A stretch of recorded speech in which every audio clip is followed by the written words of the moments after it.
पिछली क्लास में बात करी कि नील्स बोर ने परमाणु संरचना को समझने के लिए क्या मॉडल दिया और वह मॉडल क्या कहता है।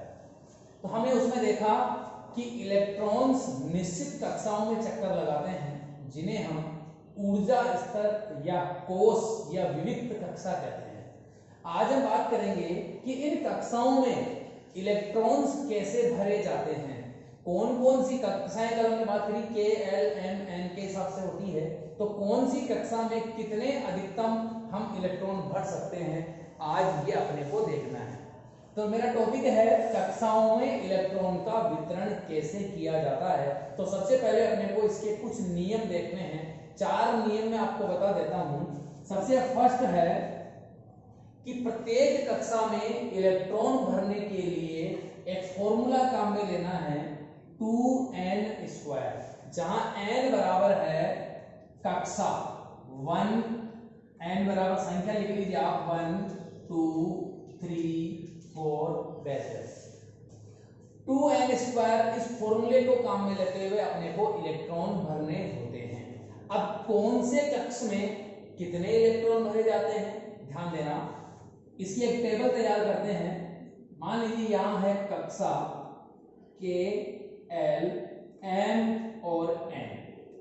अब एन संख्या के लिए एन 1 है, एल के लिए एन 2 है, एम के लिए एन 3 है और एन के लिए एन 4 संख्या है। यह आगे बढ़ता जाएगा। फॉर्मूला है इलेक्ट्रॉन भरने का 2n²। देखना 2 इंटू के ऊर्जा स्तर के लिए n कितना है 1, तो 1²। 1 का स्क्वायर 1 ही होता है, तो 2 इंटू 1 कितना हुआ 2। ठीक इसी प्रकार 2 इंटू n की जगह रखूंगा 2, 2² 4 होता है, 4 इंटू 2 8, 2 इंटू n की जगह 3 लिख रहा हूं मैं, 3² 9 होता है, 9 इंटू 2 18। ऐसे ही 4, तो 2 इंटू 4² 16 और 16 प्लस 2 18।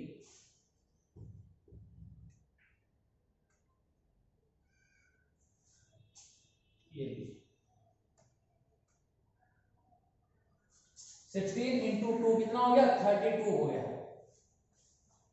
ये हमने 2n² फॉर्मूले से आपको कक्षाओं में इलेक्ट्रॉन का वितरण समझाया है। अब यहां ध्यान देना, के कक्षा में आप अधिकतम 2 ही इलेक्ट्रॉन फिल कर सकते हैं, 2 ही इलेक्ट्रॉन भर सकते हैं। अगर आपके पास इलेक्ट्रॉन 2 से ज्यादा होते हैं तो 2 इलेक्ट्रॉन के कक्षा में चले जाएंगे और उसके जस्ट आगे के जो इलेक्ट्रॉन हैं वो अगली कक्षा में प्रवेश कर जाएंगे। तो के कक्षा में 2 इलेक्ट्रॉन भरे जाते हैं अधिकतम, एल में 8, एम में 18 और एन में 32। आप इसको याद करिए 2 8 18 32। इस क्रम में अपने को अलग अलग कक्षाओं में इलेक्ट्रॉन भरने होते हैं, पहला नियम। अब दूसरी बात करते हैं हम। मान लीजिए ये परमाणु की संरचना है, ये नाभिक है और ये इलेक्ट्रॉन्स चारों ओर चक्कर काट रहे हैं। पहला कोष के कक्ष कहलाता है और दूसरा कोष एल ऊर्जा स्तर कहलाता है, यानी कि एल कक्ष कहलाता है। मान लीजिए अपने पास है के और ये एल, तो सबसे बाहरी कोष जो भी आएगा, जिस परमाणु की हम बात करेंगे उसका सबसे बाहर का जो ऊर्जा स्तर है वो जो भी आएगा उसमें हम अधिकतम 8 इलेक्ट्रॉन ही भर सकते हैं। दूसरा नियम क्या है, बाह्यतम कोष में अधिकतम कितने इलेक्ट्रॉन भरे जाते हैं, 8 इलेक्ट्रॉन ही भरे जाते हैं। भले ही वह कोष, देखना यहां पर ये तीसरा कोष क्या है m, और m में कितने इलेक्ट्रॉन भरते हैं 18। नियमों के हिसाब से हम m कक्ष में 18 इलेक्ट्रॉन भर सकते हैं, लेकिन वितरण करते समय आपको यह ध्यान देना है कि किसी परमाणु का यदि बाहरी कोष है तो उस बाहरी कोष में हमें 8 से ज्यादा इलेक्ट्रॉन नहीं भरने हैं। तीसरा नियम,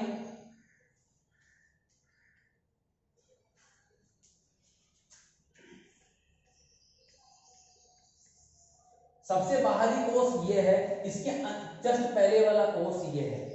ध्यान देना, तीसरा नियम कह रहा है सबसे बाहरी कोष के जस्ट पहले वाला जो ऊर्जा स्तर होता है उसमें हम अधिकतम 18 इलेक्ट्रॉन ही भर सकते हैं, 18 से ज्यादा नहीं भर सकते। ये नियम आपके कोर्स में केवल 1 से 18 20 तक के तत्वों के बारे में ही, 18 तक के तत्वों के बारे में ही है। तो 18 तक के तत्वों के बारे में ये जो नियम है ये काम नहीं आता है, ये ऊपर के तत्वों में काम आता है। केवल आप अभी ये ध्यान रखें कि बाह्यतम कोष के जस्ट पहले वाला जो कोष होता है उसमें हम अधिकतम 18 इलेक्ट्रॉन ही भर सकते हैं। मतलब अगर 19वां इलेक्ट्रॉन भी होता है तो वह आगे के कोष में प्रवेश कर जाता है। चौथा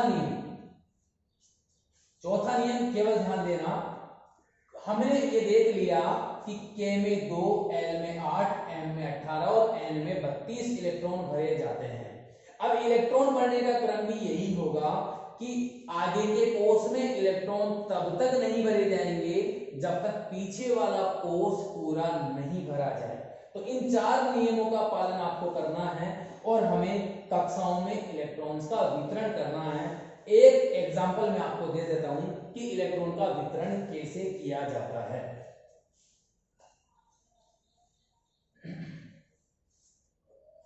मान लीजिए मेरे पास परमाणु तत्व है सोडियम,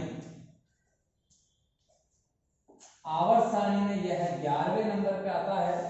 आपको मैंने पहले भी लर्न करवा रखे हैं, 1 से लेकर 20 तक के तत्व आपको याद हो जाने चाहिए। सोडियम 11 नंबर पे आता है, यानी कि इसके पास 11 इलेक्ट्रॉन हैं। अब सबसे पहला कोष देखना, मैं नाभिक बना रहा हूं जिसके अंदर प्रोटॉन और न्यूट्रॉन होते हैं। अब इलेक्ट्रॉन इसके चारों ओर विभिन्न कक्षाओं में चक्कर लगाते हैं। सबसे पहले कौन सा कक्ष आएगा? K कक्ष आएगा। K कक्ष में कितने इलेक्ट्रॉन भरे जाते हैं? अभी अभी मैंने बताया K कक्ष में, यहां लिख देता हूं, K में 2, L में 8, M में 18 और N में 32 इलेक्ट्रॉन भरे जा सकते हैं। K कक्ष में 2 इलेक्ट्रॉन गए, ये इलेक्ट्रॉन का चित्र बना देता हूं मैं, यहाँ ऐसे संरचना बना दी है मैंने। अब कितने बचे? 9 इलेक्ट्रॉन बचे। तो क्या मैं 9 इलेक्ट्रॉन भर दूं? नहीं। क्यों? क्योंकि दूसरा जो कक्ष है वह कौन सा है? L है, और L कक्ष में हम 8 से ज्यादा भर नहीं सकते। तो इसमें कितने इलेक्ट्रॉन भर सकता हूं मैं? 8। ये 2, 4, 6 और ये 8 इलेक्ट्रॉन मैंने भर दिए K और L में। तो 8 और 2 10 हो गए। अब कितने इलेक्ट्रॉन बचे? एक ही इलेक्ट्रॉन बचा। तो ये कौन से कक्ष में जाएगा? अब तीसरा कक्ष जो कि M था, 1 इलेक्ट्रॉन इसमें भर दीजिए। इस प्रकार सोडियम में इलेक्ट्रॉन का वितरण हो गया 2, 8 और 1 के हिसाब से। इस प्रकार आपको इलेक्ट्रॉन भरने हैं। अभी आप यहाँ देखिए, सबसे बाहरी कोष ये है और सबसे बाहरी कोष में अभी कितने इलेक्ट्रॉन है? 1, क्योंकि अपने पास बचा ही 1। लेकिन अधिकतम कितने इलेक्ट्रॉन भर सकते हैं बाहरी कोष में? अभी अभी हमने यहाँ नियम पढ़ा था कि बाह्यतम कोष में आप अधिकतम 8 इलेक्ट्रॉन ही भर सकते हैं। अब देखा जाए तो M में 18 इलेक्ट्रॉन भरे जाते हैं, लेकिन यहाँ पर अपने पास यह सबसे बाहरी कोष है। अब N होते हुए भी सबसे बाहरी कोष में आप ज्यादा से ज्यादा 8 इलेक्ट्रॉन ही भर सकते हैं, लेकिन मेरे पास अभी 1 इलेक्ट्रॉन बचा है, इसलिए मैंने यहाँ 1 इलेक्ट्रॉन ही भरा है। इस प्रकार ये मैंने सोडियम का एग्जाम्पल आपको दिया है। आप हाइड्रोजन से लेकर 18वां तत्व आर्गन तक, ऑर्गन जो होता है वहां तक आपको इस प्रकार इलेक्ट्रॉन का वितरण अपनी कॉपी में तैयार करना है। बाकी की बात अगले टॉपिक में करेंगे। Thank you.